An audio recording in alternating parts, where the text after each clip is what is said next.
presenter is Joshua Habersky. This man has been on our show a couple times, and the one thing that I love about you, Josh, is that you constantly want to get on and talk to us.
John. Everybody, look at me. Andy's videotaping you. Zach, wave. Oh, look, it's abandoned in the front.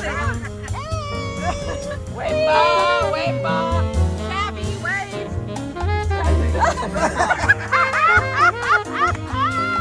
Hey, I'm your producer, hush. Now you can wave because you're in a red light.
I always ask shots. You have to take a shot. I want to stay on target here. Yeah, what's up? I think you said shot. Yeah, what do you think? Don't you think Dave has to take a shot to catch up? Come on, come on. Shot. I'll do I'll never be invited again, I swear to God. Please don't show this to Marvin. I'm gonna pass this to the man who owns it, who needs to do one too. You know, we're gonna talk more about cigars, and you are, of course, much more than just the star of Diners, Drive-Ins, and Dives. You are one of the two men behind the cigar I'm smoking now, the cigar you're smoking, a knuckle sandwich. I think we got to bring up your partner. The legendary. Well, before we bring him up, let me introduce how I met him. So I wanted to make cigars forever, and my agents told me, your sister died of cancer, and smoking, and I said, hang on, you guys are so uneducated about cigars. This is not the kind of cancer that my sister died of. She died, unfortunately, of melanoma. But she had cancer as a child, and then lived 34 years cancer-free, vegetarian, no drinking, massage therapist. I mean, healthy as you could be. But the Wilms tumor that she had as a child turned into melanoma, and there was just no win in that situation. But I said, what cigar smoking does, and the way it unifies people, and the way it brings people together, I said, I think far outweighs any type of question of whether or not it's good or bad for you. I really believe that the unity and the family and the unique people that we have in the audience today will all attest to the fact that this is a unifier of people, of cultures, of countries, and the craftsmanship. I mean, that's one of the things I love the most about it. And so, finally, I had this euphoric moment. I got my star on the Walk of Fame in Hollywood, which no question how that happened. I'm still bewildered. I'm standing there and Foreigner's playing. They said, where would you like to have your luncheon? I said, my luncheon? They said, well, when you get your star, you get to have a luncheon.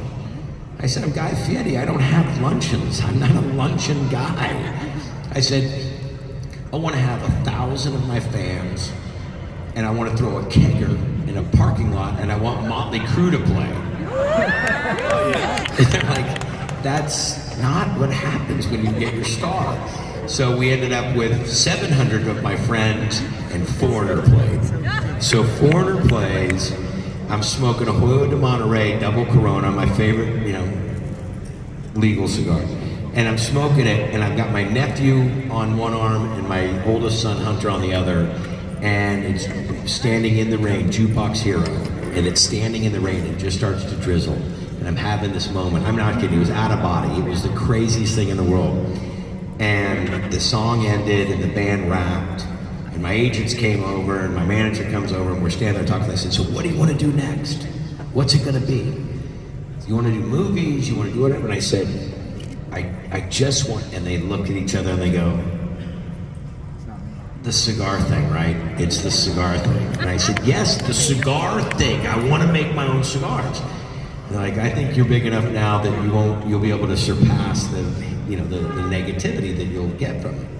So I called every cigar person that I knew, and I said, I want to make my own cigars. And I said, find me who is the cigar guru, like who's the person. Don't get me wrong, I love Arturo Fuente, I love all the big brands. I am a humongous fan of everybody that has paved the way for all the small tobacconists that have started to emerge through this industry. But I said, find me the one that really has that passion. So I get a call from a guy I didn't even know, a guy named Tim, and he calls me and he says, I heard you're looking for someone to make a cigar. I have a name. And his name's Eric Espinosa. I said, okay, well, put me in touch with him. And so I actually talked to his son. And long story short, Eric shows up to the South Beach Food and Wine Festival, and he kind of walks in. Anybody know Eric Espinosa? You ever met him? Okay. It's Eric Espinosa. So Eric comes walking into the Lowe's Hotel. And he has a goodie bag of stuff, which every time I see him, he always brings me a bundle of stuff, like he's smuggling something. And he sits down and he throws me a cigar, he throws me a cutter, and he throws me a lighter. And I don't smoke Connecticut's, back then I didn't. And he throws me Laranja, which is actually to this day still one of my all-time favorite cigars. And I take the cutter and I throw the cutter back at him. And he looks at me and I go, I don't cut. I said, I bite. I take the cap off. You passed the first test.